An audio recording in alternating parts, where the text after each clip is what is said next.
how do you add volume at home if you only have one hair dryer and one brush? Today I will show you my favorite hairstyle, a style with root volume and smooth, shiny hair. I want to draw your attention to my hair texture and the shape of my head. There are people who just have it all perfect right away.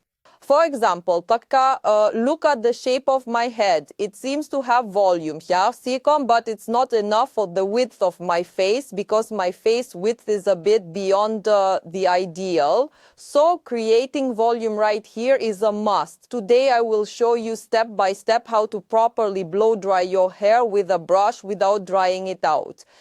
On top of that, you need to know where to add volume, where to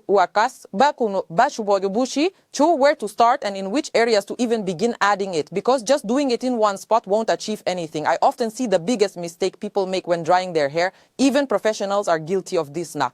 After using a towel, hair is still wet. Water isn't dripping from it, but it is still wet. Many people start blow drying this wet hair with a brush right away. You must never do that. The first step in proper drying and styling is as follows. Remove all attachments and just dry the hair from top to bottom. But before that, I separate the top from the bottom, specifically along the crown area. I comb through all the hair and start drying this exact area, the roots of this area. I do not let them down, but pin them up. Then I work on this hair. I dry this hair without using a brush.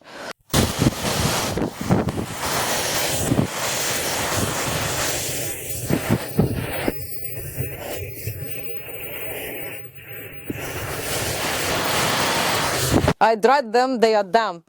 Now I attach the concentrator, brush those hairs.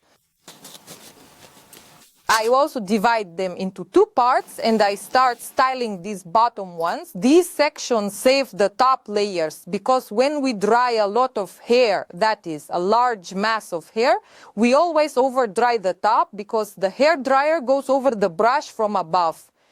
The bottom hair usually doesn't get fully dried, and that's when the most damaging impact occurs on the hair and the top layers. That is why, when styling, you must always divide your hair into sections. I just run the hair dryer along the brush like this 2, 3, 4 times. When the brush glides easily through the hair, it means they are already dry.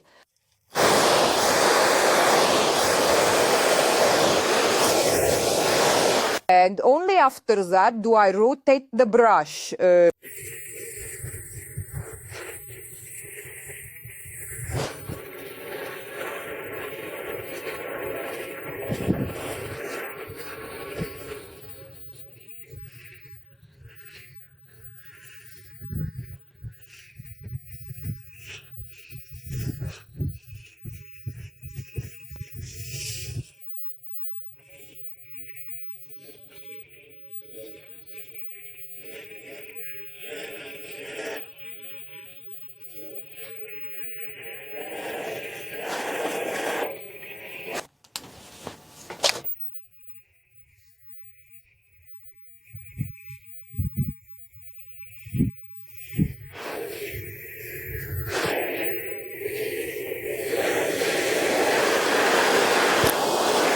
I am separating more layers.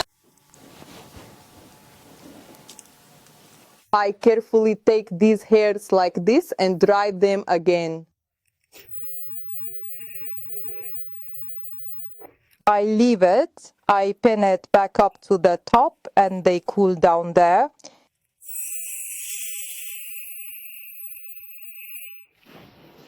Has that seed cooled down yet? It has. I'll pin it up here and work on this part now.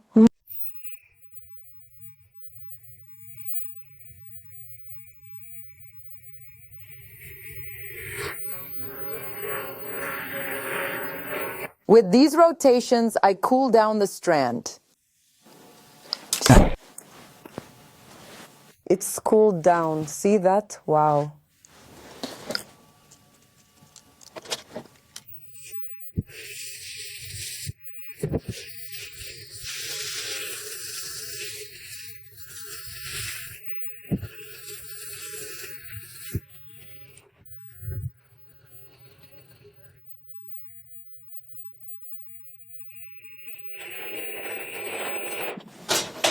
Beautiful. Now, this section at the crown is one of the most important, so we take it, gather it up, and hold it in our hand. I dry it in the opposite direction.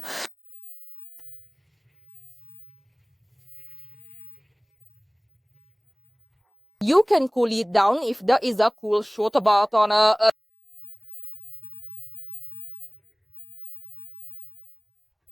And now we dry it.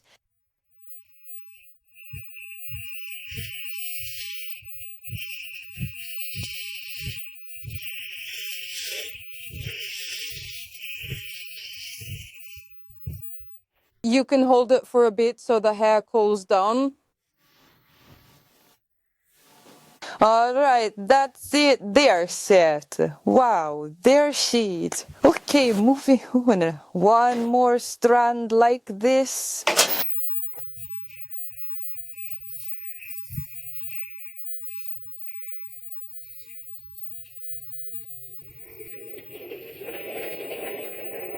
And the most important part of our program remains. This is the bangs.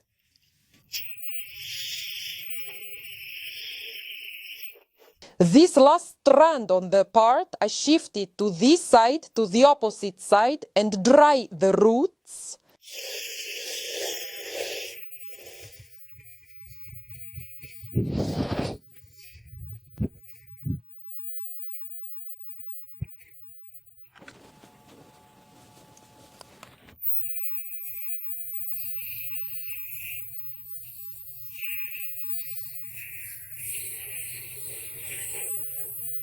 Then we'll use this comb a little bit on top.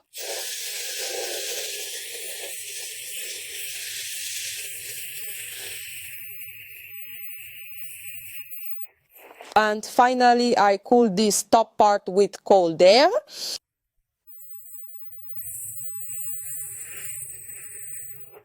And that's it. Wow, the styling is done. I think you understand how to do all this. You just need to dry it layer by layer and then you get volume. See where my volume is now? If at the beginning of the video all my volume was concentrated here and it tapered down, now the volume is where it needs to be, right here, while I lengthen my face and make it look narrower at the bottom. In this area, my hair is just straight. This styling method, first of all, preserves the hair structure. You must not pull wet hair, even if you're not blonde, even if you just dye your hair, or even if you don't dye it at all and try to dry it while pulling it immediately. It will definitely lead to broken bones.